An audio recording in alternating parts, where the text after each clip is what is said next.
오늘 나눌 말씀의 제목은 환상을 보는 사람입니다. 환상을 보는 사람. 예레미야서는 선지서라고도 하고 예언서라고도 합니다.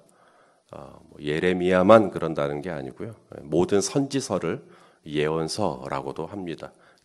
대선지서, 소선지서, 대예언서, 소예언서 다 같은 말입니다. 왜냐하면 모든 선지자의 글에는 많든 적든 환상이 등장합니다. 예레미야가 시작되는 1장부터 환상이 시작됩니다. 살구나무 가지 환상, 끓는 가마 환상. 이 살구나무, 이 살구가 히브리어로 샤카르인데 이게 무슨 뜻이냐면 내가 한 말을 지키겠다. 내가 너에게 어떤 약속을 만약에 했다 그러면 내가 한 말을 지키겠다 할 때 이 샤카르라는 살구나무하고 동음 이게 음이 똑같아요.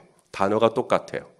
그러다 보니 이게 나무 가지이지만 하나님께서 보여주신 건 살구나무 가지이지만 이 살구나무 가지를 통해 하나님이 주고자 하는 메시지는 뭐냐면 내가 너를 선지자로 세워서 내가 너에게 이르는 모든 말들 내가 반드시 그대로 되게 하겠다라고 하는 하나님의 의지가 이 살구나무 가지 환상에 담겨 있고요. 끓는 가마라고 하는 것은 임박한 예루살렘에 대한 심판에 대한 그런 메시지가 있다고 볼 수가 있습니다. 오늘 예레미야가 또다시 환상을 봅니다. 첫 번째 환상은 아직은 유다가 망하기 전이고 오늘 본문에 나오는 이 두 번째 환상은 이제 유다가 망했어요. 그리고 포로로 끌려가는 겁니다. 왕도 끌려가고 고관도 끌려가고 목공도 끌려가고 많은 백성들이 끌려간 다음에 성전에 남아있는 예레미야에게 환상이 보이는데 무화과 환상이 보이는 겁니다. 두 광주리가 있는데 이제 무화과가 거기에 다 담겨 있죠. 그래서 이제 A라는 광주리를 봤더니 아주 먹음직스런, 탐스런, 아주 좋은 상품의 이 무화과가 있었고 또 하나 광주리에 담겨 있는 무화과를 보니까 너무 나쁜 상태가 아주 좋지 않은 품질이 별로 좋지 않은 그런 무화과가 있더라라는 겁니다. 자, 그러면 이 두 가지 환상이 있어요. 좋은 무화과가 있고 나쁜 무화과가 있고 요 환상을 봤다 그러면 얼른 볼 때 지금 바벨론으로 포로로 끌려간 바벨론으로 나라가 망하고 바벨론으로 포로로 끌려간 그러니까 집을 잃었고요. 포로로 끌려갔으니까 고향을 잃었고 터전을 잃었고 돈을 잃었고 또 부모와 형제와 친구들까지 다 잃은 실향민들 이들 그리고 언어가 다르고 문화가 다르고 완전히 타국으로 바벨론으로 끌려가는 예루살렘에서 이 바벨론까지 얼마나 먼데 거기까지 끌려가는 얼른 보면 이들이 나쁜 무화과 그리고 아직 예루살렘에 남아있는 아직은 망하지 않은 아직은 삶의 터전에 남아있는 아직은 고향에 있고 부모가 있고 형제가 있고 자녀가 있고 아직은 터전에 남아있는 이들은 좋은 무화과인 것처럼 보입니다. 그러니까 이 좋은 무화과와 나쁜 무화과만 보고 얼른 해석을 해버리면 여기 남아있는 아직 살아있는 사람들은 좋은 무화과고 이제 포로로 끌려간 망해가지고 완전히 이제 아무것도 없이 끌려간 이 사람들은 나쁜 무화과를 가리키나 보다. 그런데 예레미야에게 말씀하시는 하나님의 해석이 보니까 이게 뒤집혀 있어요. 이게 뒤집혀 있습니다. 오히려 바벨론의 느부갓네살의 포로로 끌려갔던 사람들, 고향을 잃고 터전을 잃고 재정을 잃고 건강을 잃고 친구를 잃고 모든 걸 잃어버린 그런데 하나님이 저들이 무화과인데 어떤 무화과라 그래요? 좋은 무화과다. 왜? 내가 돌봐줄 거니까. 내가 지켜줄 거니까. 내가 붙들어줄 거니까. 이들이 좋은 무화과다. 그리고 아직 남아있는 예루살렘에 살아서 나 살았다. 나는 아직 안 끌려갔다. 나는 아직은 괜찮구나. 난 아직도 돌이 남아있구나. 난 아직도 뭐가 있구나. 했던 사람들이 하나님이 뭐라 그래? 이들이 나쁜 무화과다. 이렇게 말씀하시는 겁니다. 자, 오늘 보면 7절, 5절부터 보죠. 5절. 자, 5절 함께 읽어보겠습니다. 시작. 이스라엘의 하나님 여호와께서 이와 같이 말씀하시니라. 내가 이곳에서 옮겨 갈대아인의 땅에 이르게 한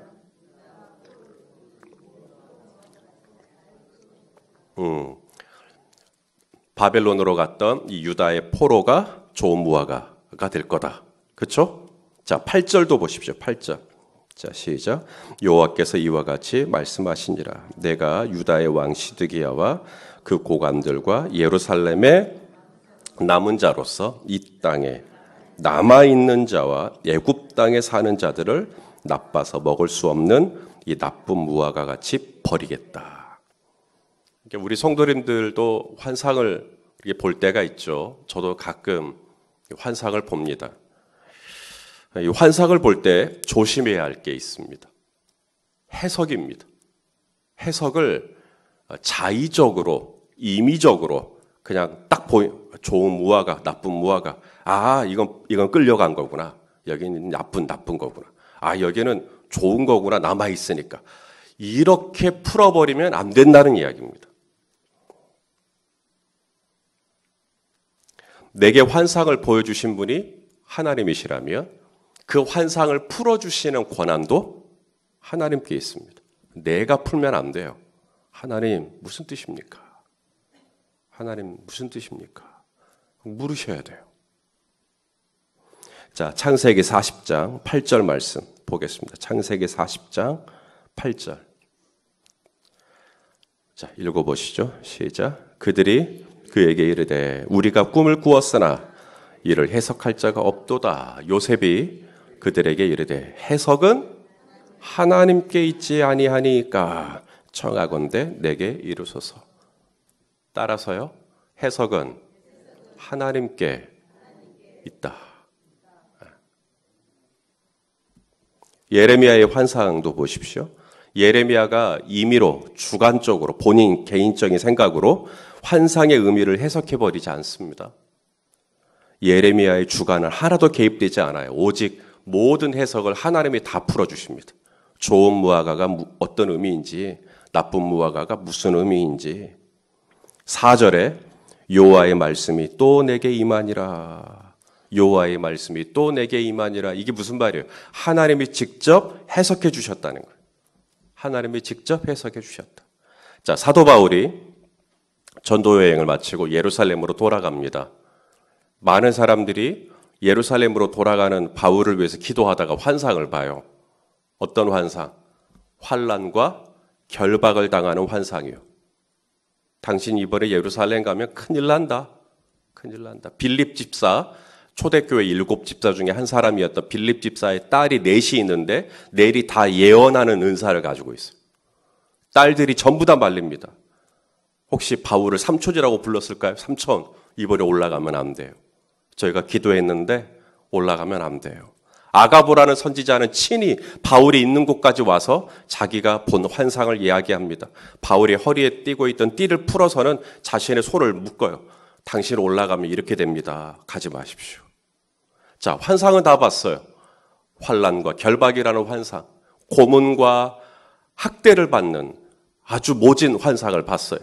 그러자 사람들이 다 해석합니다. 아, 이번에 올라가면 안 된갑다. 이번에 올라가면 큰일 나나 보다. 이번에 절대 올라가지 말라는 건가 보다. 그래서 말립니다, 바울을. 바울은 안 봤어요? 바울은 자기가 어떻게 될지 몰랐어요? 바울은 이번에 전도여행 마치고 예루살렘 가면 자기는 평안할 줄 알았던 거예요? 아니요. 바울도 봤어요. 바울도 이미 환상 가운데 자기가 어떻게 될지 다 봤어요. 그런데 바울은 끝까지 예루살렘으로 가요. 어떤 일이 있을 줄 알면서 갑니다. 왜요? 해석. 하나님의 해석이에요. 자, 사도 바울이 이렇게 얘기합니다. 사도행전 20장 23절 24절. 사도행전 20장 23절 24절. 읽어보시죠. 시작.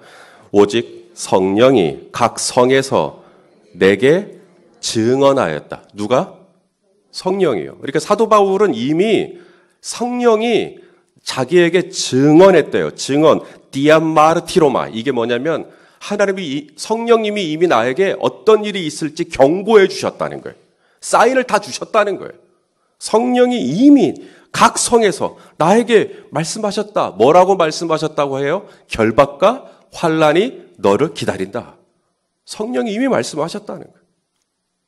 그러나 그 다음 절 하시나 내가 달려갈 길과 주 예수께 받은 사명 곧 하나님의 은혜의 복음을 증언하는 일을 마치려 하면은 나의 생명조차 조금도 귀한 것으로 여기지 않겠다. 다 같은 걸 봤어요. 다 같은 걸 보고 A라는 그룹은 이런 걸 봤으니까 당신 가면 안 된다. 이렇게 풀었고요. 바울은 A라는 환상을 보고 하나님이 뭐라 그래요? 이래도 가겠느냐? 이렇게 푼 겁니다. 이러니까 안 갈래? 이래도 갈래? 이건 천양지차입니다. 교회를 개척하면 이럴 수도 있는데 그래도 할래? 교회를 개척하면 이런 일이 있으니까 그러니까 안 할래? 바울은 하나님이 나에게 주시는 해석, 그래도 하겠느냐? 주님 하겠습니다. 가겠습니다. 환난과 결박에 기다린다고 하나 주 예수께 받은 사명이 있습니다. 이 은혜의 복음을 전하는 일을 저는 멈출 수가 없습니다. 여기에 제 생명 걸겠습니다. 그리고 간 거예요. 해석은 하나님께 있습니다. 하나님이 주시는 해석이 가장 정확합니다. 절대로 꿈을 꾸거나 환상을 보거나 어떤 음성을 듣거나 어떤 말씀을 받거나 해석을 여러분의 임의로 주관적으로 내리지 마십시오. 정말 위험합니다. 어떻게 해야 된다고요? 하나님, 무슨 뜻입니까? 하나님, 무슨 뜻입니까? 저는 무지해서 저 잘 모르겠습니다. 라고 하나님 앞에 겸손하게 엎드리고 하나님이 주시는 해석을 받으시는 것이 가장 안전합니다. 자, 그러면 하나님은 왜 이 환상을 예레미야 선지자에게 주셨을까요? 때는 주전 598년 유다가 망하고 요야긴을 비롯 오늘 본문에는 요고냐 이게 똑같은 사람입니다. 요고냐, 고니야, 요야긴 다 같은 사람인데 기술이 여러 가지로 번역이 다르다 보니까 헛갈릴 수 있는데 똑같은 사람입니다. 요야김의 아들 요야긴. 고관들, 목공들, 철공들 바벨론 포로로 잡혀가는 걸 예레미야 선지자가 볼 때 얼마나 마음이 심란하고 얼마나 마음이 낙담되고 본인이 예언한 거지만 본인이 선포했던 거지만 실제로 이 나라가 망하고 실제로 왕이 신하들이 끌려가는 걸 보았을 때 이 예레미야 선지자, 이 눈물이 많은 선지자가 얼마나 마음이 비통했겠어요. 그렇게 성전에 있었다는 겁니다. 그런 마음으로 다 무너지고 깨지고 박살나고 그리고 난 다음 성전에 왔을 때 이 예레미야 선지자의 인간적인 이 상실감, 그때 환상이 보인 겁니다. 좋은 무화과가 있고 나쁜 무화과가 있다. 그래서 나쁜 무화과를 봤을 때 얼른 생각할 때 아이고 방금 끌려갔던 고니야와 신하들과 그들인가 보다. 근데 하나님이 해석을 바꿔주십니다. 끌려갔던 저들을 내가 돌봐줄 거다. 그들이 좋은 무화과가 될 거다. 그들이 돌아올 거다. 망하는 줄 알았던 포로들, 엉엉 울면서 포로로 끌려가던 어린아이와 여인과 노인과 어쩌면 예레미야가 알고 있는 수많은 지인들이 그렇게 끌려가는 것을 보았을 때 이제 저들은 죽었구나. 이제 저들은 끝났구나. 이제 저들은 소망이 없구나 했었는데 하나님이 좋은 무화과로 그 끌려갔던 저들, 네가 잃었다고 생각했던 저들, 다시 못 볼 줄 알았던 저들, 내가 그들을 돌봐줄게. 내가 그들을 지켜줄게. 내가 그들과 함께 해줄게. 하나님께서 이 환상을 보여주신 이유가 뭐예요? 예레미야를 더 낙담하게, 예레미야를 더 꺼지게, 예레미야를 더 우울하게 하시기 위함이 아니죠? 지금 이제 나라 망했고 이제 끝났구나 생각했던 이제 완전히 마음이 우울해질 수 있는 이 예레미야에게 하나님의 환상을 보여주면서 오히려 그 마음을 바꿔버리시죠. 소망을 가져라 하더라. 희망을 가져라 하더라. 여러분, 환상을 볼 줄 아는 사람, 남들은 그거 못 봐요. 그냥 현실만 봐요. 그런데 환상을 볼 줄 아는 사람, 현실 너머에 하나님이 앞으로 어떻게 하시겠다. 하나님이 앞으로 이제 어떻게 하시겠구나. 환상을 볼 줄 아는 사람, 남들이 보지 못하는 걸 보고 남들이 듣지 못하는 걸 들을 줄 아는 사람. 저와 여러분이 그런 사람 될 수 있기를 바랍니다. 현실에만 민감해갖고 그냥 현실에 그냥 매몰돼가지고 현실에 둘러싸여서 이제 그냥 내뱉는 건 한숨이요.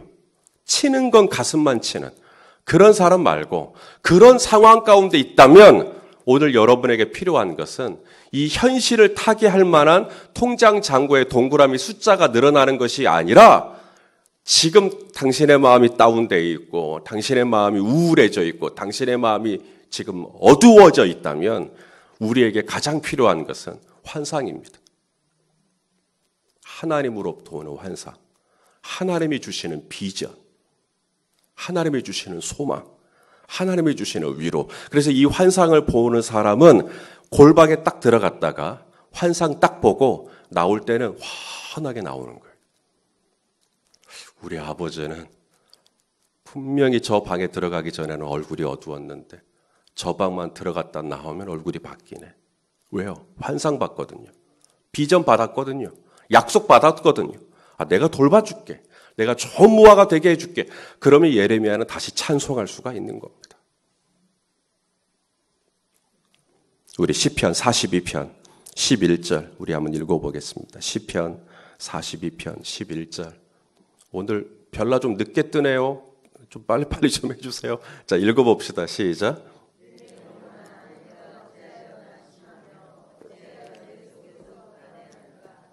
너는 하나님께 소망을 둬라. 나는 그가 나타나 도우심으로 말미암아 내 하나님을 여전히 찬송하리로다. 낙심하고 불안하고 걱정되고 될까? 이제 될까? 안 될 것 같은데. 그럴 때 당신에게 필요한 것은 하나님께 소망을 두는 거예요. 얼른 골방으로 들어가셔야 돼요. 얼른 기도의 자리로 나아가셔야 돼요. 왜? 기도 외에는, 골방 외에는 하나님의 환상이 열리지가 않아요. TV 보고 뉴스 보는데 무슨 환상이 열립니까? 네이버 기사 보십시오. 거기에 환상이 있습니까? 거기는 환상이 없습니다. 하나님이 우리를 위하여 친히 남겨주신 이 약속의 말씀을 붙들 때, 묵상할 때, 그때부터 환상이 열리게 되는 줄로 믿습니다. 환상을 볼 줄 아는 사람이 옆에 있잖아요. 그는 미래의 사람이에요. 그는 소망의 사람이에요. 그는 그 약속의 말씀으로 나를 세워줘요. 우리를 세워준다고요. 어떤 배우자가 제일 좋은 배우자냐? 환상 볼 줄 아는 배우자예요. 현실에 민감해야죠. 하지만 현실에만 민감해갖고 현실을 더 이상은 넘어서지 못하는, 그러면 이제 우리 자꾸라지는 겁니다. 이제 현실은 늘 호락호락하지 않거든요. 근데 환상을 볼 줄 아는 거예요. 네가 시몬이구나. 네가 장차 게바가 되리라. 그러니까 하나님이 시몬을 끝까지 붙들었던 거예요. 환상을 봤기 때문에, 비전을 봤기 때문에 내가 이 반석 위에 내 교회 세울 거야. 어떻게 하면 우리도 이 비전의 사람, 환상의 사람이 될 수 있을까요? 어렵지 않습니다.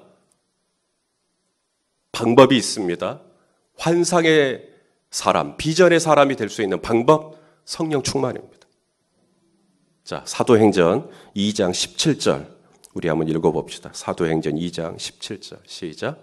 하나님이 말씀하시기를 말세에 내가 내 영을 모든 육체에 부어주리니 너희 자녀들은 예언할 것이고 너희 젊은이들은 환상을 보고 너희 늙은이들은 꿈을 꾸리라. 할렐루야.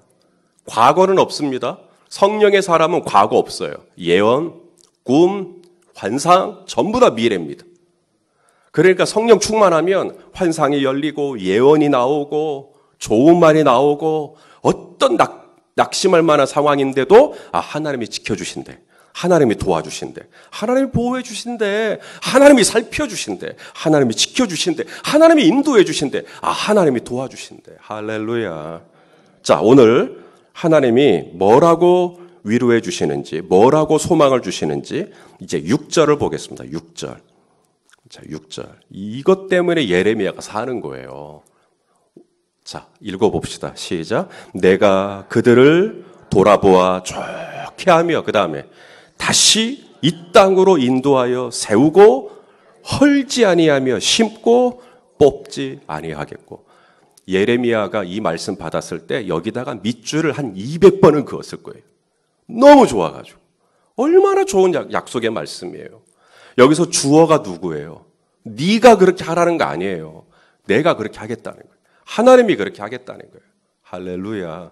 자, 네 가지 동사. 하나님의 의지입니다. 첫째가 뭐예요? 내가 돌아보겠다. 내가 돌아보아.